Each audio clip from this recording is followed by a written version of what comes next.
अस्सलाम वालेकुम and welcome to voice of the YouTube channel. दोस्तों, हम सब लोग फ़लस्तीन को सपोर्ट तो करते हैं, लेकिन हम में से ज़्यादातर लोग ये नहीं जानते कि कैसे इसराइल ने फ़लस्तीन पर कब्ज़ा किया हुआ है।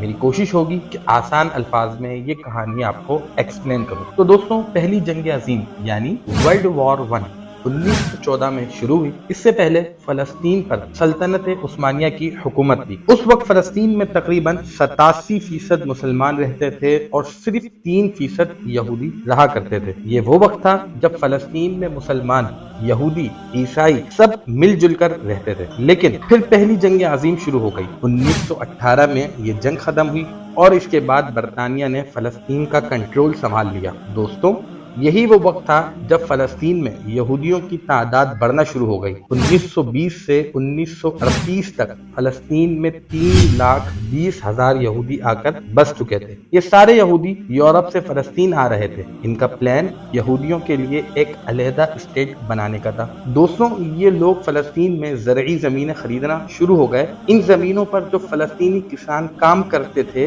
ये लोग इनको भी वहां से निकाल दिया करते थे। इन लोगों को ये बात समझ आ चुकी थी कि इनको इन्हीं की जमीन से बेदखल किया जा रहा है। इसीलिए 1936 में फलस्तीनियों ने बरतानवी राज के खिलाफ जंग का ऐलान कर दिया, लेकिन ये कामयाब नहीं हो सके। इसके बाद बरतानिया ने फैसला कर लिया कि यहूदियों को फलस्तीन में आने से थोड़ा सा रोका जाएगा, लेकिन ऐसा नहीं हो सकता था। 1939 में दूसरी जंग अजीम का आगाज हुआ।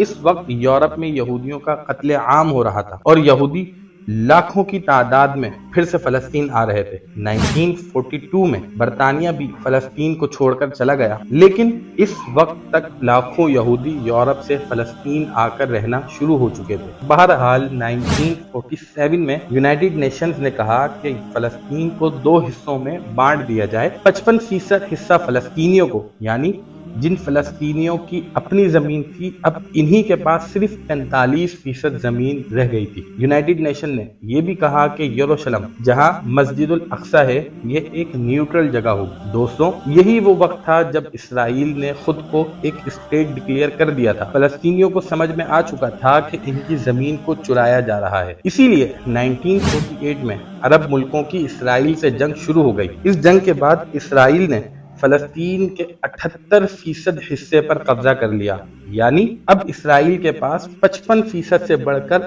78% हिस्सा आ चुका था। 1967 में इसराइल और अरब मुल्कों की फिर से जंग छिड़ गई और अब इसराइल ने फलस्तीन के और भी हिस्सों पर कब्जा कर लिया, जैसे गजा और वेस्ट बैंक वगैरह। 1988 में इसराइल ने यरूशलेम को अपना कैपिटल भी बना लिया और जो 4 लाख फलस्तीनी वहां रह रहे थे, इनको सिटीजनशिप से भी महरूम कर दिया। यरूशलेम में फलस्तीनियों के घर वगैरह तबाह करना शुरू कर दिए। इन्होंने 2 लाख यहूदियों को भी यरूशलेम में बसा दिया, जो कि जाहिर सी बात है कि गैर कानूनी है। कहानी का खुलासा यह है कि 100 साल पहले फलस्तीन में फलस्तीनी ही रहते थे। लाखों यहूदी यूरोप से इनकी जगह पर आके बसे। इन्होंने फलस्तीनियों की 55% जमीन पर इसराइल बना लिया और फिर आहिस्ता आहिस्ता बाकी जमीन पर भी कब्जा कर लिया। इन्होंने यूनाइटेड नेशन की रेजोल्यूशन की भी खिलाफ वर्जी की। दोस्तों, अब ये वीडियो 20 मिनट की भी हो सकती थी, लेकिन मेरी कोशिश थी कि ये आसान अल्फाज में एक्सप्लेन करूं कि इसराइल ने कैसे फलस्तीन पर कब्जा किया। उम्मीद है कि वीडियो आपको पसंद आई होगी। वीडियो पसंद आई है तो वीडियो को लाइक कीजिए, चैनल को सब्सक्राइब कीजिए ताकि नई आने वाली वीडियोस आपको मिल सके। अपना ख्याल रखिएगा। अस्सलामु अलैकुम वरहमतुल्लाहि वबरकातुहू।